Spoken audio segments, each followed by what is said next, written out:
nós descobrimos que entre os 20 países que mais usam criptomoedas, 15 são países em desenvolvimento.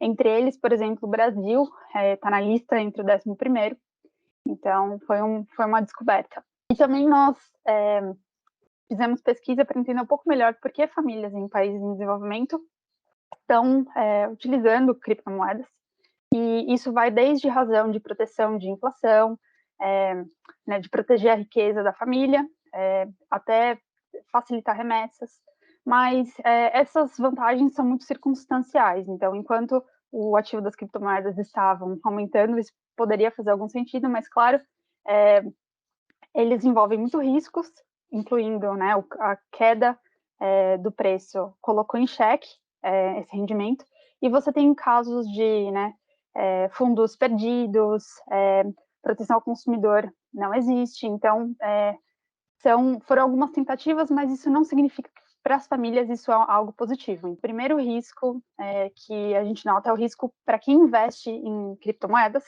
Então, como eu disse, é um ativo muito volátil.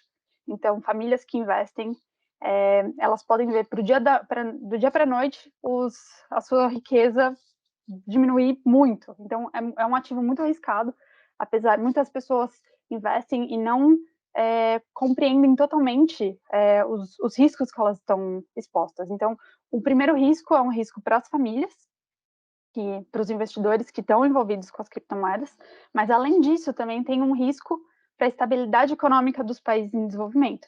Então, a gente está vendo que não só a gente tem famílias investindo em criptomoedas, mas também alguns bancos, instituições financeiras que são regularizadas, elas estão se envolvendo no mercado de criptomoedas. E quando a gente tem isso pode se tornar um problema público, porque isso pode, a partir do momento que o preço das criptomoedas cai, por exemplo, a gente pode ter um risco de estabilidade monetária para a economia inteira. Então, não é só um risco privado das famílias, também pode se tornar um risco público. Países já estão começando a regularizar, mas em velocidades muito diferentes. A gente tem países hoje que estão banindo completamente, como é o caso da China. Você tem outros países que estão numa perspectiva muito mais branda com as criptomoedas.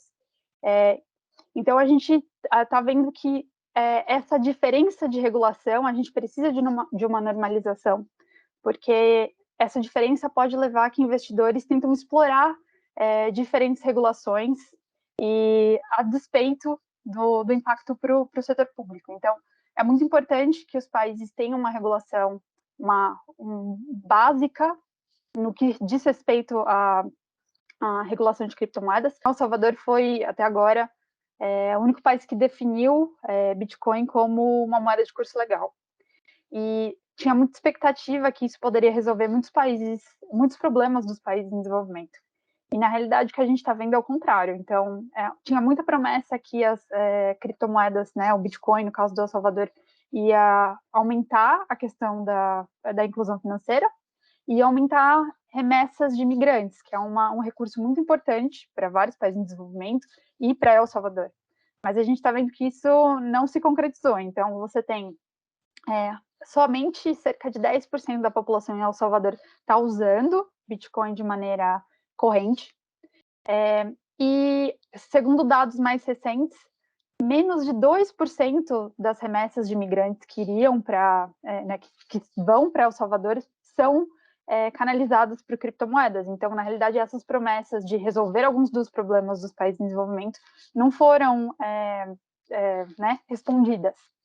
E, além disso, colocou muito risco para as famílias que investiram em criptomoedas e para o governo, que agora tem uma exposição a elas, a criptomoedas, e quando o preço cai, tem uma questão de queda, diminuição dos recursos disponíveis para o governo. Então, é um exemplo que as criptomoedas não são uma solução para os países em desenvolvimento. Então, elas são um ativo, e muitas vezes um ativo especulativo, e por isso que elas devem ser regularizadas, e elas não podem ser consideradas como uma moeda de curso legal, por exemplo.